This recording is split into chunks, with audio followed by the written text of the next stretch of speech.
Hello, today is August 31st, 2023. My name is Kian Sung, and I'm with our interviewee, Dr. Jing Lee, on behalf of the Houston Asian American Archive. Dr. Lee is an associate professor at Rice University in the Department of Sociology, and her research interests lie in migrant populations, especially Asian immigrant households. To start off, when and where were you born? Yes, I was born in China. So yeah, I grew up there, and yeah. Could you tell us where in China you were born? Yes, I was born in the east part of China. I was born in Hefei, is a city, the capital city of Anhui province. But I grew up in Xuzhou, is a city in Jiangsu province. So yeah. And could you tell us when that was? What year you were Yeah, I born? was born 1977. Great. And in that time, could you describe your neighborhood? How was it like? Was it rural Yes, or urban or yes. Um, my family uh were okay, both my parents were medical professionals working with and the army at that time. So I was born in that in I was born there. That's why I was born in one place, and later we moved to another city. So my daughter, my dad, was a burn specialist. So he was a surgeon. My mom, was a nurse. So yeah, I was born in this medical professional family. uh Yes. so could you tell us how your upbringing was? Were your parents strict, or did they have some values that they wanted to instill in you as you were growing up? Yes. My parents, I want to say I have a sister. I have an older sister, so I'm a younger one. I was and there are only two of us in our family. I was born around the time that one child policy was implementing at that time. So my parents actually got into trouble because my mom was pregnant with me at that time. But so I was not registered for I think maybe 2 years. So I was just living off whoever can give me some food. Okay. So, but it was okay. But finally we got my family got me registered. And my parents, I want to say they're strict, but they're not overly strict. They're more strict with my sister than me because I was a younger one and I was sick a lot actually. I had childhood asthma when I was little, really severe kinds. It was affect me a lot for a long time. I constantly went to hospital like at night when I couldn't breathe. Mhm. So my mom took care of me a lot. And I was sick a lot. I spent a lot of time actually not going to school because I was sick half the week. I could like I live in my family live in this because we live with the military. So we have our own residence. It's very close to their working place. So I basically go to their working hospital a lot, just because I need medical treatment. So my parents were not very strict with me because of that. I think part of the reasons. Actually, my parents were not strict with me at all. It's not like they let me to do whatever, but I think the most important reason they just wanted me to live. I to see. survive my childhood. Mhm, So yes, so it was like that. mhm. And how would you say growing up with asthma, how did that affect your childhood? Like, did it interfere with your friendships or your, I guess it did influence your familiar relationships, but Yes. I guess if you would like to go into more detail about that, how would you? Yes, definitely. I think childhood asthma isolated me a lot from school, from friends, and also from my sister. Because I was sick a lot. I was with my mom for for most of the time. And then my sister was kind of like forced to be more independent than I was at a much younger age. And because I didn't go to school a lot, I was also more isolated from, school friends, teachers. Yeah, looking back, yeah, it impacted me a lot. Mhm. But And but I had all the freedom in the world to do whatever I want. Why I'm not battling against this disease. I see. And as a child, what kind of hobbies would you pursue in that free time that you have? Yeah, I like to read, um, and I liked uh, drawing a lot. So I actually wanted to be a professional artist up until like high school. I see.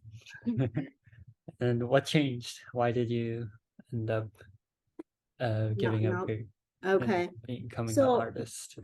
yeah, I actually talk with my daughter a lot about this. My daughter also loved arts, and she also loves drawing.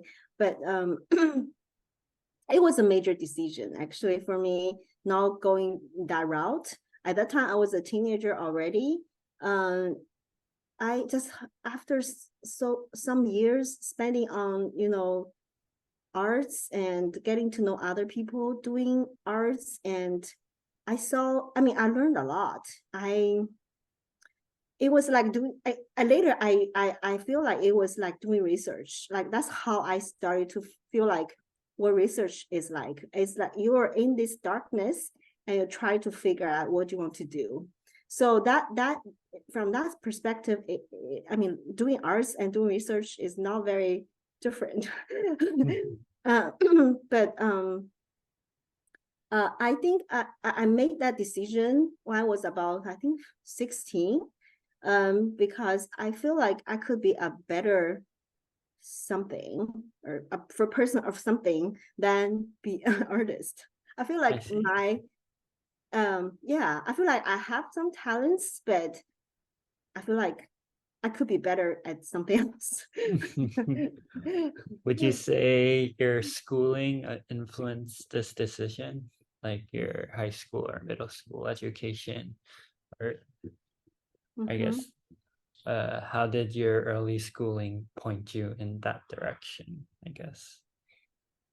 I'm not sure about schooling, but my parents, their style of treating me like doing whatever I want to help me.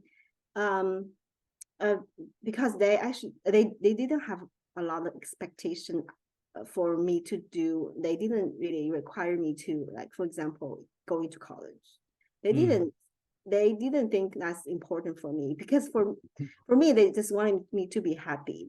You can say that's not very high expectation. It's kind of not the norm that usually people, I mean, parents want their kids to go to college. But for me, because I suffer so much with my childhood disease, and they didn't really care about that, so they just wanted Mhm. me to be happy. And so that definitely gave me the freedom to do whatever I want. And I I see. dare to try, I dare to fail. So yeah, that and also I think I was a little thinker when I was even at a very young age.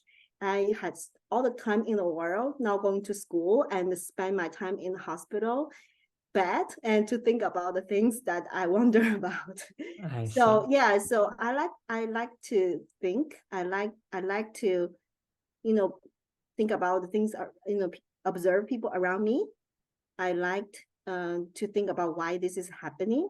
Although a lot of times I didn't have the answer, but I like to do that even these days.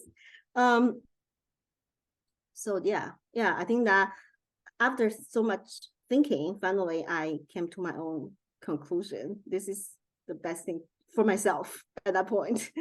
I see. And was there like a favorite subject or area of I guess research, or I guess not research, but more like a subject that you liked during these early days? Yeah, when I was little, I wasn't sure, but I feel like okay, so my dad introduced me English when I was 6.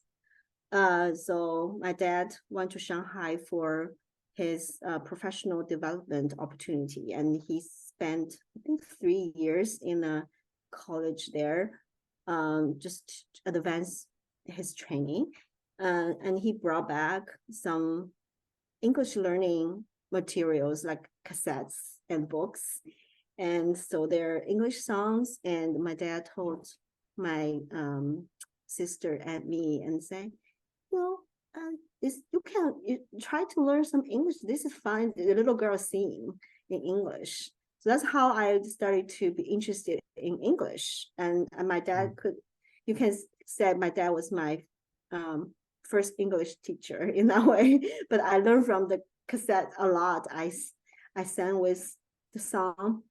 So that was the earliest exposure.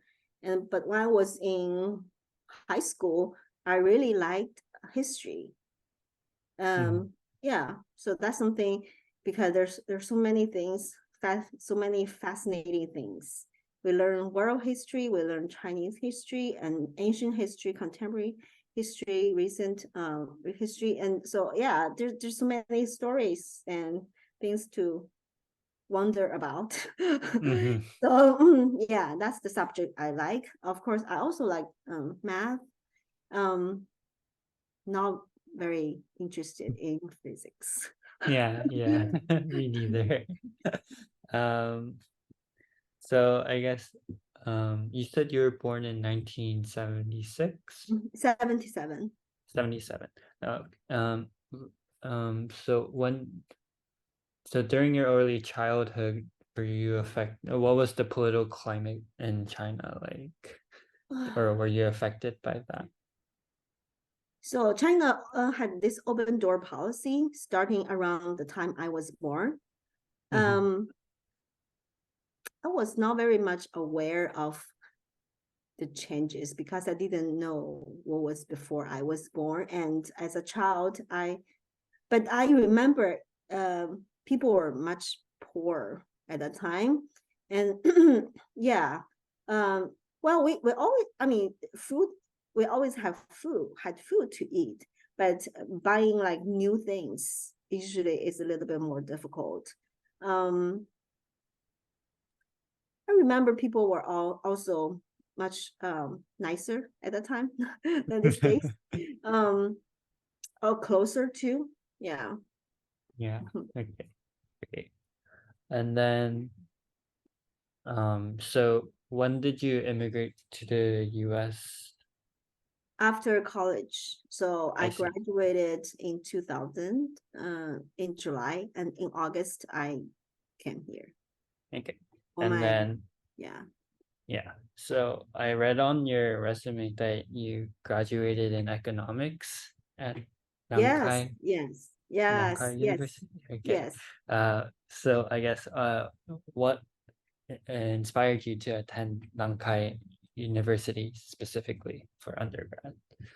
Okay, so so that university is one of the most prestigious universities in China. Is in another city in north. Is close to Beijing, but it's in Tianjin. Um, One of the most famous person that is affiliated with that university is Zhou Enlai. I don't know whether you know this name. He was the first prime minister of China. So yeah, I was inspired by him because he was, I mean, if not even nowadays, if you go to China and ask young people about this person, Zhou Enlai, and I would say 90% of the young people even today would consider him to be a very a great figure and person of inspiration because what he has done. So yeah, economics, to be honest, I wanted to major in history, but my dad and my sister at that time was already a college student. They both think at that time they thought being a history major is gonna it's gonna leave me a very difficult career path, and so they say, you know what, because China has been open, had this open door policy since the time I was born. At that time it was like economy was developing. Why don't you learn something more useful or like more practical, or that's so I said, okay, whatever. I didn't really know what economist does, but it's part of social sciences, and I think it's not that, I mean, it's not that far from history. I mean, it's not like physics, right? Or Yeah. chemistry. So I said, okay, I'll do that. So If you were able to go back, would you have pursued history, or would you have stuck with your decision to pursue economics? I don't know. I actually honestly don't know. I may even choose another major. Because I have always been interested in so many things. Yeah, yeah. So I'm Yeah, not sure. that's great. Yeah, that's great. So I guess while you were at Nankai, did you have like any significant experiences or any memories that you still hold to this day? Uh, well, in I think I met some of my best friends at the time in the university. I think that was the first time I feel like I was closely related to a group of people, because Mm. of my childhood disease. I was not able to make very strong connections with my school friends. In high school, people are all like just learning for college. I'm studying really hard, and I didn't have time to really have fun and making friends. So I think during college years, that was the first time I made some strong connections with and made some best friends. Nowadays I still have contact with them. They're all over the world. And all that experience definitely shaped my personalities a lot, my experiences, and yeah. Good. That's good. So when did your asthma get better? Or was it more Yeah. significantly better once you enter college, I guess? No, I got better in my um middle school I see. years, but because a lot, yeah, because I didn't know how to make friends at that time. I mean, people learn usually in elementary school, right? I didn't have a Mm, chance to learn, so I start to learn that in middle school. So it's kind of late to really make good. Yeah. So anyway, so I really learned that in college. I I want see. to say, like, I got better at it. I got really better at That's good. That's good. it. So um um okay. I think I disconnected for a short second, but Oh, oh, hello? oh yeah. Okay, okay. I think I can hear you. Okay, great. Okay. Oh, I think So it's my internet connection for some reason. it's Yeah. okay. Okay. I think it's good, I think. So So I know you are a teaching professor at Rice right now. Uh, did you expect that coming out of Nankai? Did you know that you wanted to be one? Yeah. Or Yeah, I'm not teaching professor. I'm actually I have two titles. One is quantitative methodologist, and another is adjunct associate professor. So I have this hybrid appointments. No, I didn't expect any of that coming out of I see. college. I I didn't know see. what I was gonna do. I only knew that I wanted to learn more. That's I mean, I have this intellectual curiosity to learn more, and I feel like my sister also influenced me a lot. She has been I mean, she was so good. I mean, she went to the best university in China, and then right after university, she came to US to study. She majored in mathematics. Uh, And she's they hardcore person in the mhm. family. And I think because my parents were so strict, and she just, yeah, um but she influenced me in college, and so I feel like, okay, I maybe I also wanted to go to study abroad for my graduate school, because yeah, I feel like it's always good to see the world, and because I have so many questions in my head, Mhm. it's good for me. It's a natural decision.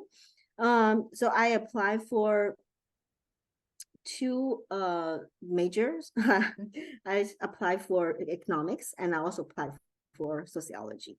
I got offers for both majors and in different universities. I finally decided to go to A&M for my sociology major. Uh, one reason is because my sister was there already. She was there. I see. Yeah, she was there for her master's. Actually, by the time I arrived, she was about to leave. I Yeah. see. She went to another place for her PhD, which I did the same thing later. Hmm.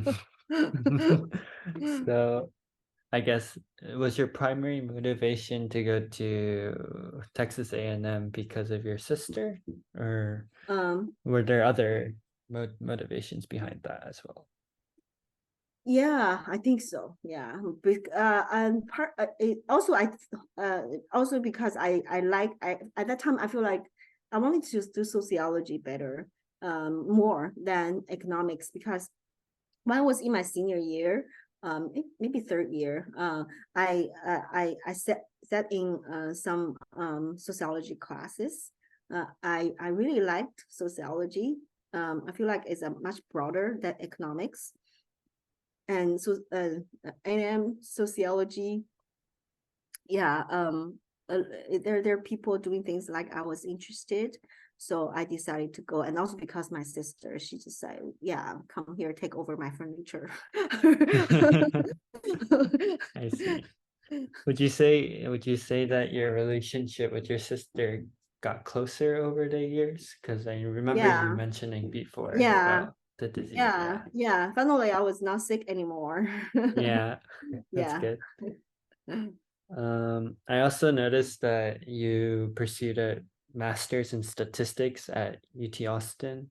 Could Yeah. you explain why you decided to do this and what were your Yeah. motivations behind that as well? Yeah, so I after I finished my sociology master's in NM, I started working. I don't know whether it's indicated anywhere in my CV, probably not. Mhm. Um, maybe there is place I indicated depending on which version of CV you got. I worked as a research associate in one of the research companies in Austin. I work as a basically help with analysis. So it's a education psychology kind of research. So they use a lot of quantitative research. That's where I got really interested in knowing more about quantitative research, social sciences, and all that. That's I worked there for 2 years, and then I feel like I want to go back to uh, a graduate program for a PhD. While I was in the graduate program, I I actually got a lot of courses waived because I had a master's in sociology already, and but I took many courses in different areas, and and I feel like I wanted to learn more about statistics. I feel like I always have this so many interests in, and that's one of the things like I like. So I took a lot of courses in statistics, and at one point the people there just said, "Why don't you just get a master's?" If you take this 2 or 3 additional courses, actually you can get a master's. I was like, okay, why not? It's not that difficult, right? Yeah, but actually it turned out I took one of the most difficult courses in my life for that master's in statistics because there's a course called mathematical statistics. Everything is about proving. And yeah, it was difficult for a whole year, actually. I was thinking about me want to quit, but finally yeah, I got it and feel like, okay, at that time, said I am going to get a master's in statistics. So that's how it happened. Would you say that your master's in statistics helped you in your career? Yes, definitely. It opened more doors for me because that training is very solid. As a sociologist, we have relatively limited training in quantitative analysis. And in statistics, we have more foundational training like math, probabilities, and proving things like that. So yeah, it definitely helped a lot. Yeah. I actually nowadays one of my major duties is to work with graduate students to help the quantitative training in the department, to provide research support about their quantitative projects, going from, start from looking for a data set and analysis, research design, and to up to writing the paper, R&R, and getting things published. Yeah. And then to finish our section of your education, I guess why did you decide to pursue a doctorate in sociology at Yeah. Texas So, A&M or or at UT Austin? UT Sorry. Austin. Yeah. Yeah. So when I was working as a research associate, I was the people who I worked with they were mostly just PhDs. I feel like after working there for a couple of years, I feel like I can get a PhD too. I feel like it's not that difficult, and PhDs are not that hard. When I was in A&M, I experienced some kind of pretty bad culture shocks, going from China to the US. And as an international student, it was kind of difficult. But after some time adjustment, working in UT Austin, in Austin, I decided to apply for UT Austin because it's really close. I was actually the only graduate program I applied for, and I got accepted. And yeah, with funding and all that, I started my PhD. Do you have any memorable experiences at UT Austin or professors or? Yeah, a PhD is definitely hard. Yeah, it's hard. It's very long too. And I can tell you, a lot of people I knew there, they at one point or another they wanted to quit. Many people, some people quit. Some people, like after they wanted to quit, they kept going. I mean, it doesn't mean that it's hard. It was hard writing a proposal for a dissertation proposal. It was hard finding a good mentor. It was hard. I changed my mentor 3 times. I mean, I have 3 different mentors. So because I have 3 different versions of my proposal. And so it was hard. Yeah. I see. So you did mention the culture shock you experienced at Texas A&M. Could you expand on that a little? Were there like discrimination that you faced when you arrived in the US or any other sorts of challenges? At the A&M, it was just overall like confusion, like transition from the China to US, and also College Station is not like a metropolitan, right? It's quite different. It also feels like a social isolation as well.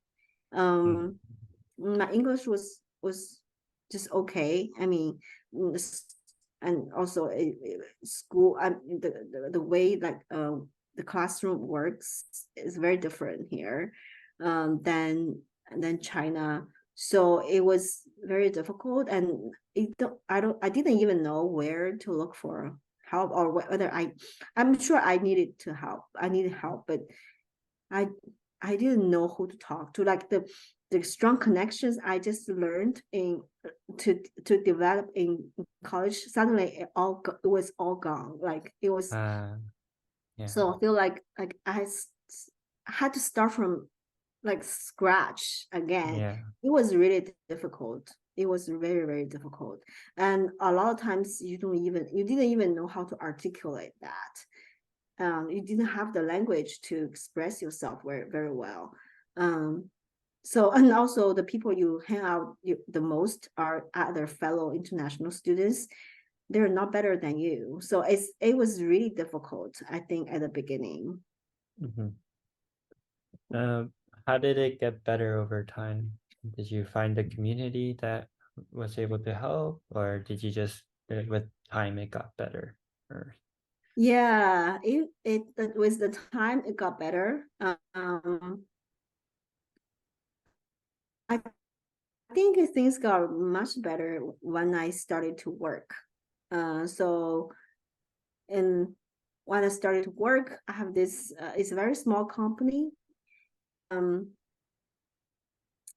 yeah, so I see those people every day. I I work like 8 hours a day, so I have to. I mean, I had to communicate with them and with a lot of things, and I had to socialize with them. With a lot of times, um, and meeting with them, going to party with them.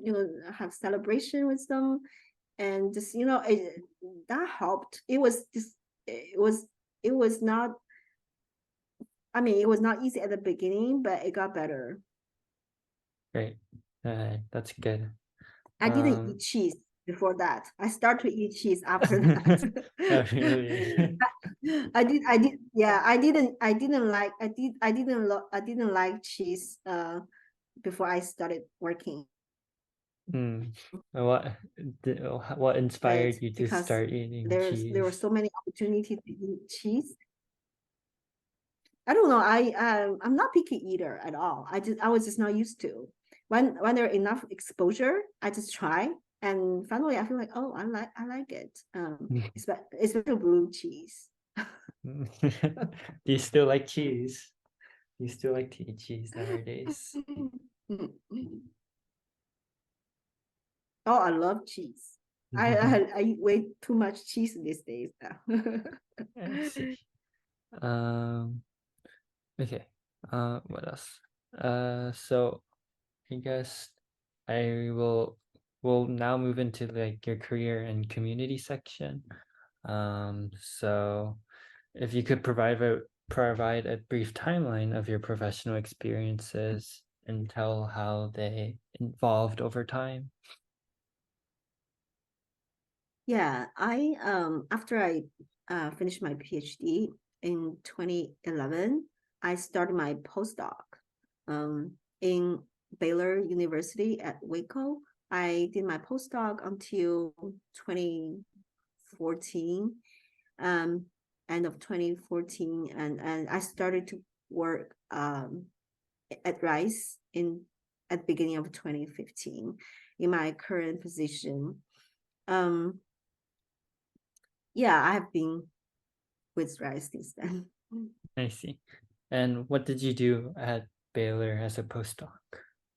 I was a, postdoc researcher working on some projects about rural America, social inequality studies. So the projects involve different projects. So one project I remember is about rural America, the inequality of financial institutions, and another project is about diabetes, inequality in diabetes across U.S. regions, things like that. So that's a much broader focus of research. I had this opportunity to learn about that. I feel like it's different from what I did in graduate school, because I did more about health, but one of the projects is about health. But this postdoc research opportunity just helped me learn more about like bigger pictures. It was very interesting. I learned also spatial statistics. I got to know my mentor at that time. He was wonderful, and I learned so much from him. Dr. Charles Tolbert. Yeah. Yeah, so That's good. Did you go to Waco knowing that you would be working within these fields, like rural communities specifically, or did you just happen to end up I in knew this position? I knew about the opportunities because we didn't really do the field work. We just did we're quantitative researchers. We just work with the data. I knew about that. I mean, in sociology, things are all connected. That's I feel like a new research direction is always a great opportunity to learn more. So I embrace that. Great. It's always good to hear. So I guess what brought you to Rice, or specifically Houston, I guess? So, okay, so this position was first posted when I was in graduate school. So I actually applied for it when I was in graduate school.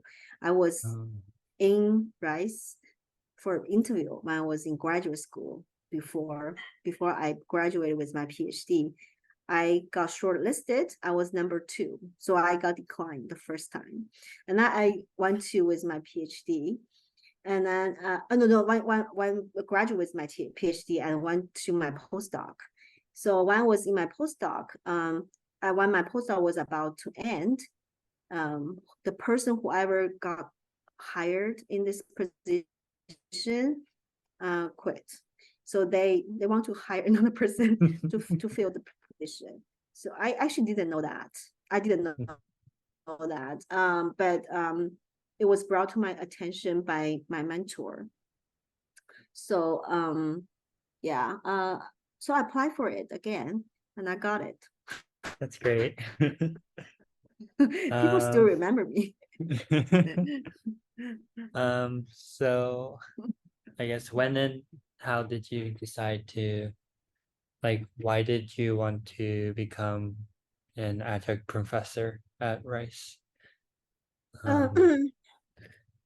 Well, so this position, the first time I started, it was the quantitative methodologist only. And later it got developed into this hybrid appointment, because the professor's faculty position allows me for more freedom to pursue my own interest, to collaborate with with faculty members and explore my own interest. So that fits me very well. And I have been always having this problem of having too many interests. So it is. So and teaching too. So teaching and research together is great. And I guess what gives you the most satisfaction when you're teaching or doing research? Or you can answer those two separately, I guess. Oh yeah. For teaching, it's interesting because when I was in college, I mean, when I was in graduate school, I wasn't sure I wanted to be a teacher because I feel like it's a lot to be a teacher, and I wasn't sure I wanted to talk to people like all day long. So I knew I wanted to do research. After I started working as a research associate, I like the process. I like to figure things out. I like to be able to show people the findings that I have from my investigation. So I like that. But I wasn't sure about being a teacher. But when I was in postdoc, my mentor, I mean, he now already retired. He's a veteran teacher. Professor. He's very good teacher and professor. He is a very good mentor. And he said this to me. He said, Jean, you can be a teacher as good as anybody else. So, and I said, I'm not sure I want to do that. And he said this to me. He said, and some people think they love teaching, but after 3 years they burn out. But some people think they don't like teaching, but after they start teaching, they like teaching. And he said, you haven't tried. How did you know? I was like, yeah, he's right. I never really tried to teach. So this position has teaching requirement. And that's how I started teaching. The first class I taught in graduate school, but only here and there, not like a semester long, only like as a TA or like short course instructors, but never really as a semester long and all that. Later, I realized I may have a talent as a teacher because I didn't really spend a lot of time thinking about what to teach. I just think about how I learn things, like process of learning things. So, and in this way, I designed a course. It's pretty natural for me to design a syllabus. It does not take me a lot of time. So yeah, I think I'm the second kind of person my mentor described. That's good. That's great. And as for research, what drives you to pursue your research interests? Yes, so my research when I was in graduate school, I studied immigration and intersection with health. I told you I have 3 versions of proposals. So at first, I wanted to study mental health of immigrants. It's really difficult to study, especially use methods that I'm usually familiar with, like a quantitative research. And the measurements are not very good. The data sets are not very good. So the second version, I changed that to mental health combined with physical health. And the third version was physical health only. So that's my dissertation. So I pretty much give up a mental health part. It's just very hard to measure, like especially at population level. At the time, the data was not very great. But I'm still interested in that nowadays. I still want to do something about mental health, actually. Nowadays, I'm more thinking about Asian youth mental health. This is something I have been thinking for a while, but I haven't done anything yet. Have been reading, I have been thinking about it. But that is something I'm still interested. And I have also done things all intersection with immigration, education, housing, work. Yeah. So I see. So when you study these when you pursue like your work in immigration, do you find that your methodology differs when you study Asian American Pacific Islander households versus non-AAPI communities? yes, very different because so the AAPI communities are much smaller. So that's why it's kind of difficult to study. Like this is a small N category, and the data quality a lot of times is not great. You see more qualitative research, because that is easier to conduct qualitative research. You just go there and talk to people, just handful of people, you have a paper. But because I'm a demographer, I'm a sociologist, but I'm also trained as a demographer. We use like large data set to map out like patterns and variations. So that's really that I really need a good quality data to be able to focus on Asian Americans. Yeah, but thankfully I had, but when I was doing postdoc, I had my dissertation twisted and changed and revised a million times to get published only on Asian Americans. So because I think Asian Americans are understudied. So yeah. That's good. So as a faculty of the Department of Sociology, do you plan on teaching courses more in line with your specialty concerning racial ethnicity and immigration and social demography? Yes. So nowadays I mostly focus on the quantitative training of the department. I also teach in undergrads, also focus on the quantitative training. But I have been, you know what, and you may know this actually, our graduate students developed the first Asian sociology of Asian Americans last semester. Oh, really? Yeah. It's amazing. Our PhD students, they spoke. They had their voice heard. So that was the first Asian American sociology class, and I was told it was really well received, and there were a lot of interest, and so now I started to talk with my department about focusing on Asian Americans, and also have a research group on with graduate students, and yeah, maybe one day I'll be able to do something about that. Yeah, That'd be great. So in your career as a teacher and researcher, what are the most have you faced any discrimination or any sorts of challenges in academia or just teaching in general? Not as a teacher or a researcher at Rice, but when I was in graduate school at UT Austin, definitely, yes. As an international student, I experienced discrimination from actually one of my professors. Oh, Yeah, it was very, how to say, traumatizing experience. It was totally imbalance of power. Yeah, it was very difficult. how were you able to overcome that situation?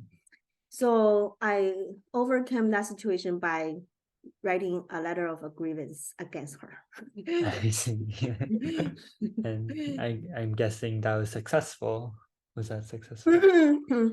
I think that helped me a lot. Yeah. She was a tenured professor, so nothing can really do anything. And also it's only my words against her words. But it was on her record as well as on mine. I see. So going back a little bit, you've been invited to talk to many events about you've been invited to many events to talk about discrimination and racism and Asian American education and second generation ethnic issues. Have you observed any differences between first generation and second generation Asians when faced with anti-Asian sentiments? Yes. definitely. I don't have research about this, but I do have personal experiences and my observation about this. First generation Asian Americans tend to be more silent about discrimination. Like my experience was an exception. Like I was so vocal, and I actually asked help from my American friends and to write that letter.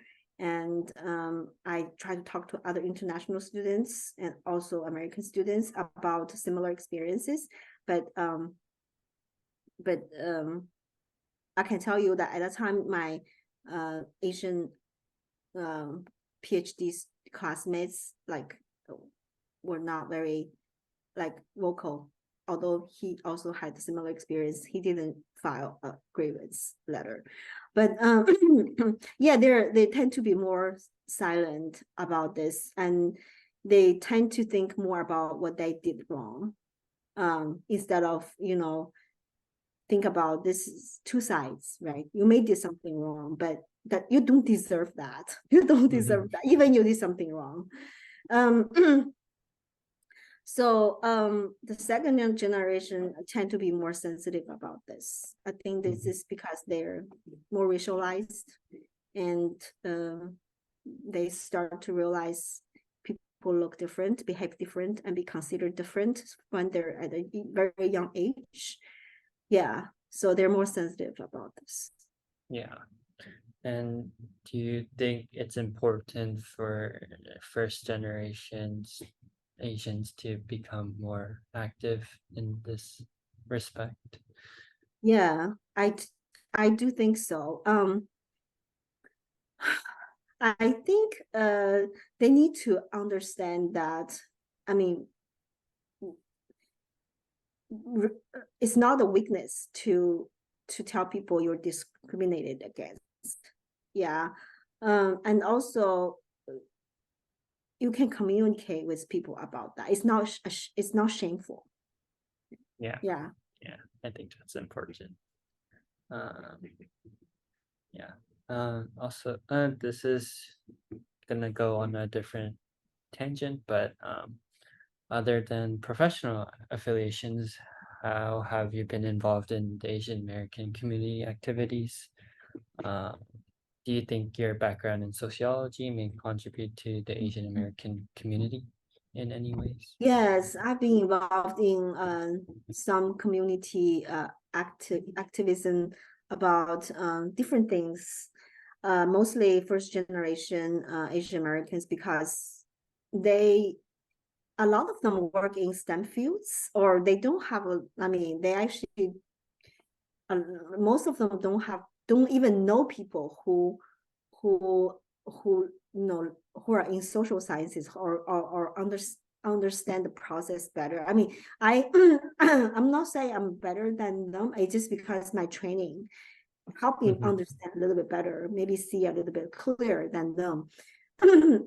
That's what we do. We study the society.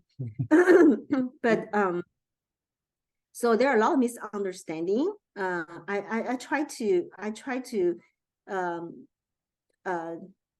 participate in some kind of, sometimes it's a seminar or like online meetings, and try to like have a conversation about things like discrimination, racism, how to understand, the different ideas between, or thinking like behaviors between first generation, second generation Americans.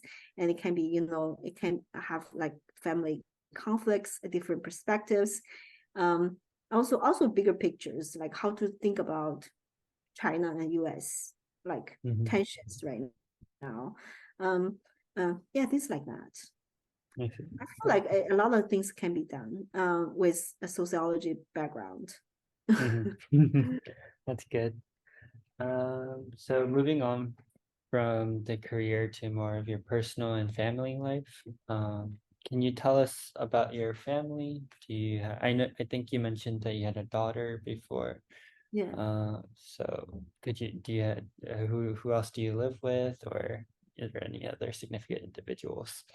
Yeah, I'm married. I've been married since 20 uh 2009. So I have two kids. My daughter is 13. My son is 9. Youth mental health is something that I have been thinking about because of her. Yeah, I mean, mental health nowadays is a big issue for everybody, but I think for Asian youth, I think is especially vulnerable. Mhm. Yeah, this is something I've been thinking about for a while. Mhm. Yeah, I think that's a really important topic to address, especially now. It's like I think exposure to like internet and like social media has really changed a lot of things. So I think uh, an emphasis on youth mental health is really important and should be Yeah. better addressed in the future. How and when did you meet your spouse? Um, Oh yeah, my husband, Matthew, that's his name. We met in Austin. Yeah, I we met see. in Austin. We got married in Austin too. Yeah, Was this during your PhD years. PhD? Okay. Yeah. Uh, and did you meet through school or? No, actually, we met out of school. So I started to go dancing when I was in PhD. I like I like salsa. So in one event, I got to know a person called Anthony. So he is a friend of Matthew, my husband. So one day we just met in his party, Anthony's party. So yeah, that's how we got to know each other. At that I time, he see. thought I was Vietnamese, and I thought he was from Hong Kong. So yeah, but he actually was born in Taiwan. I see. So what sort of values and principles are you instilling or did you instill in your children for their upbringing? Yeah, I think one thing is work ethics.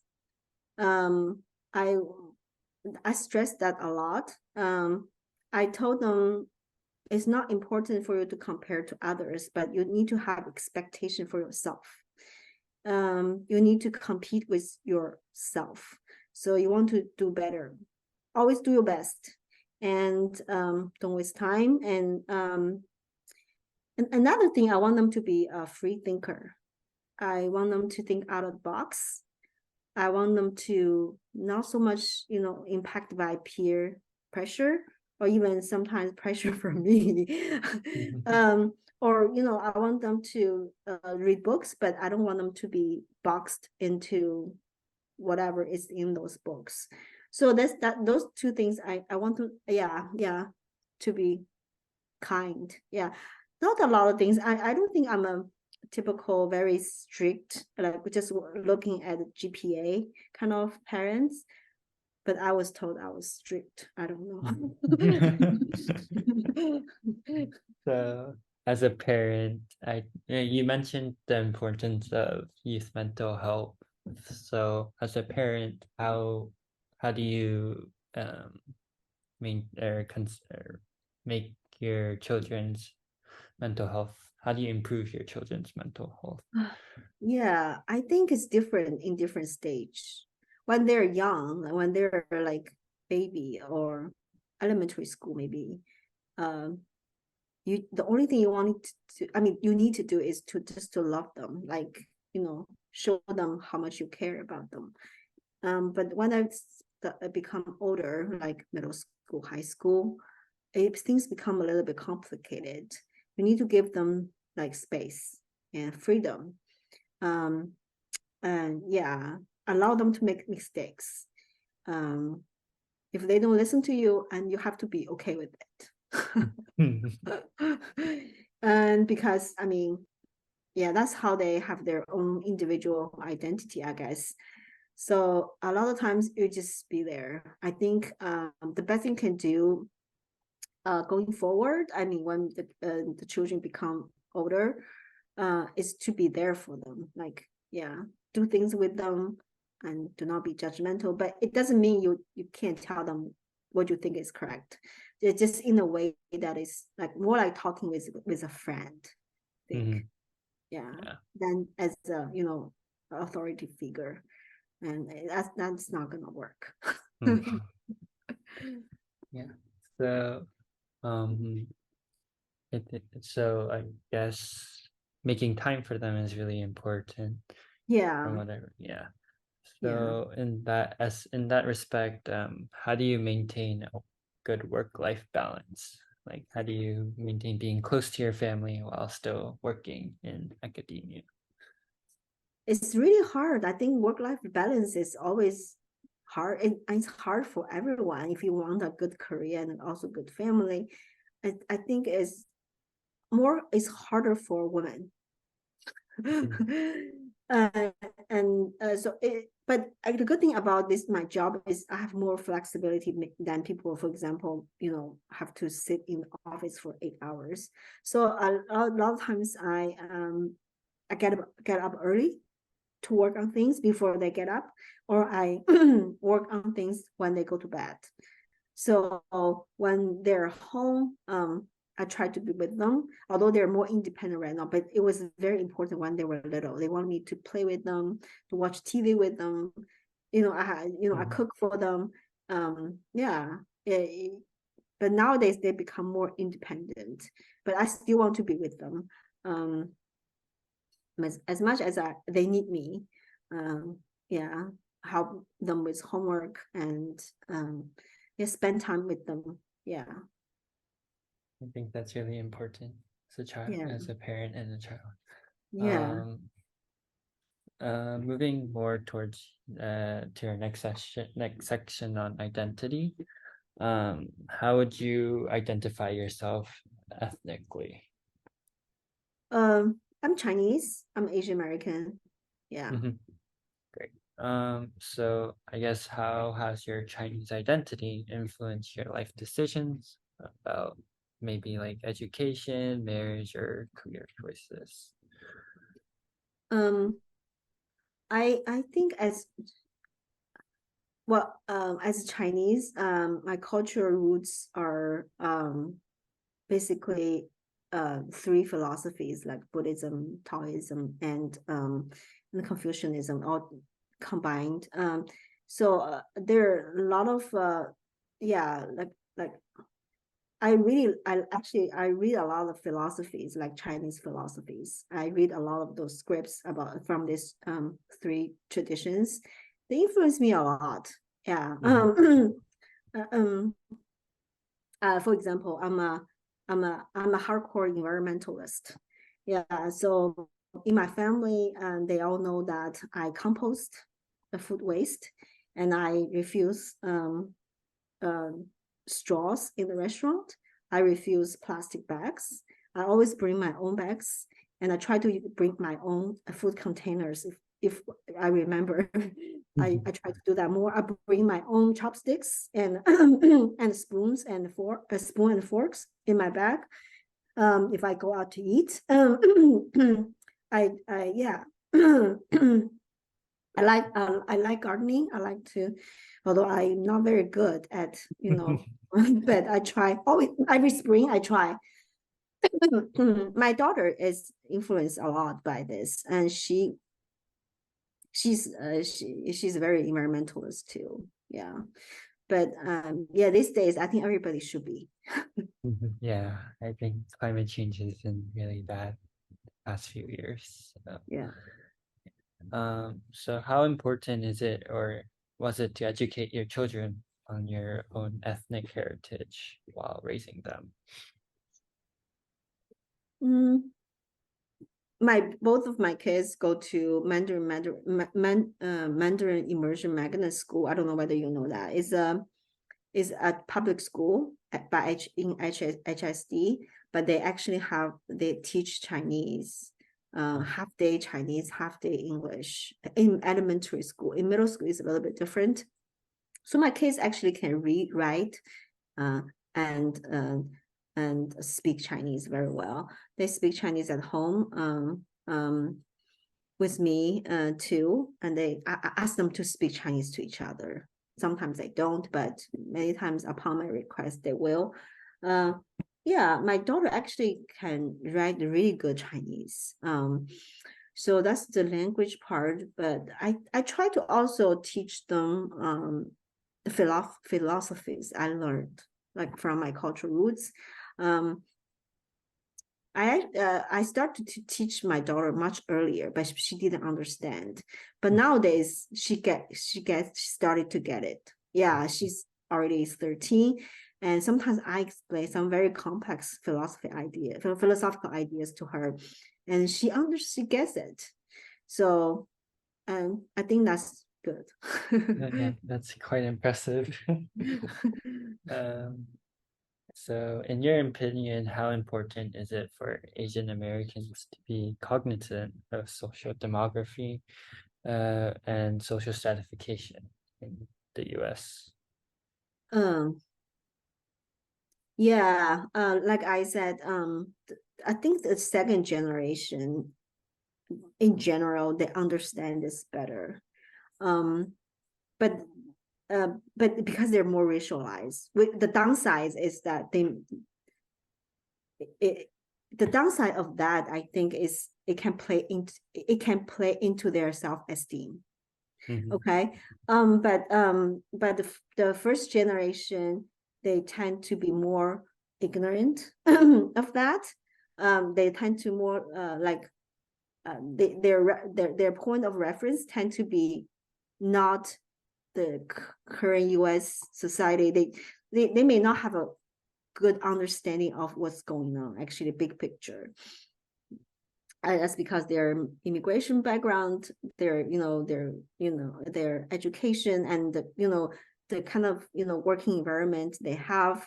For example, if they work in high tech, they may not know much about the mass incarceration that Black people are experiencing, right? Things like that.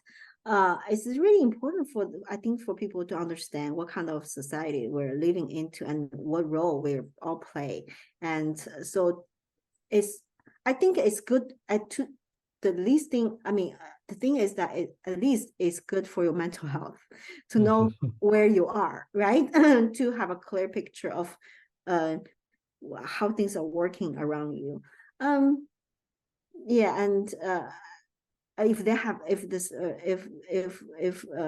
the first generation Asian Americans have kids, and it's also easier to communicate with your kids. Yeah. Mm-hmm. That's what I think the angle. I've been to some online seminars about Asian American second generation mental health, and one of the points that I think sometimes I try to understand or talk to them is that to actually, if you want to help with the youth mental health, you need to work on their parents. Yeah. So this is one big family is so. Well, I think it helps. Yeah, definitely. We need that. We need more of that. Yeah. Yeah. I don't know what I can do. Sometimes I wonder. What would you say is the best way to be informed in these areas, or to stay current or be current in this area? For general. Yeah, just in general. In For the general. general public. For the general public to stay current about social demography and social stratification.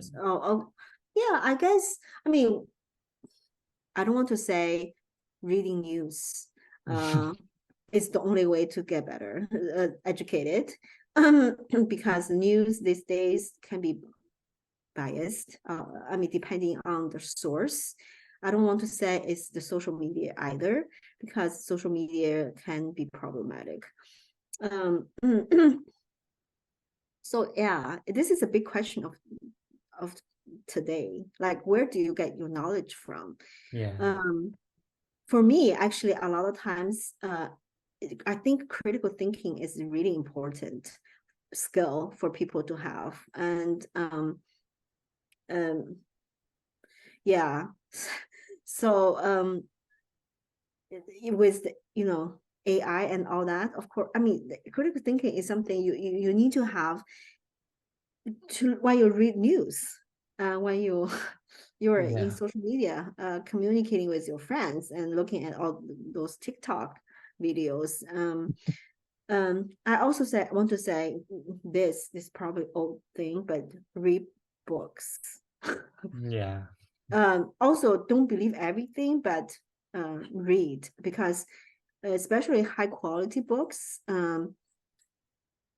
Yeah, I actually also think travel helps. I understand not everybody has the money, but I hope at least good books are relatively more accessible to people.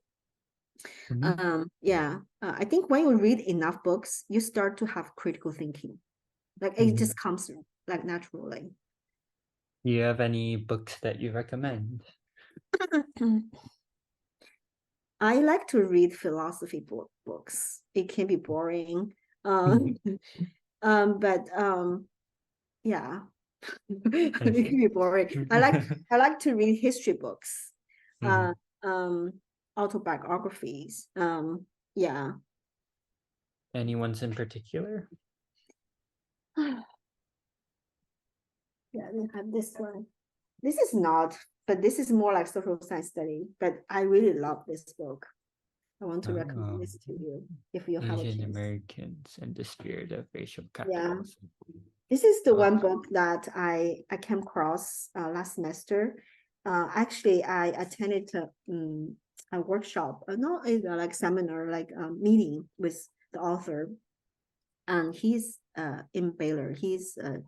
He's not a sociologist, but he's in theologist. He's a theologist, um, but he writes about Asian Americans and the spirit of racial capitalism. I highly recommend this book. It mhm. has a lot of critical thinking, and it's about Asian Americans. I'm sure you're interested. Yeah, I'll be sure to check it out. Yeah, I hope the library has one copy. If not, we should request one copy. Yeah, for sure. So if your children were to watch this interview in the future, what is the message you want to give to them? I hope they grow up to be a brave, kind person. That is the most important thing, Mhm. I think, above anything else. Yeah, that's great. And when you think of yourself, what is something that you're most proud of, and what do you hope your legacy to be? I I'm most proud of. Um, this is a really big question. Um, I think I'm very proud of that I did not waste a lot of time or resources that the world has given me. Um, I I did not make use all of them, but I try my best to take advantage of all the time and the resources that I was given. Um, yeah, I think I'm most proud of that. Mhm. That's good. uh, yeah. And your legacy, what do you hope for that I to hope be? like people can remember me as kind and brave. That's great. Just like your children. Yeah. Yeah. Okay. Um, so before we conclude, is there anything else you'd like to share that we didn't cover? I think that's it. It's a really interesting interview. That's great. I hope you enjoyed it. Yes, I did. Yeah.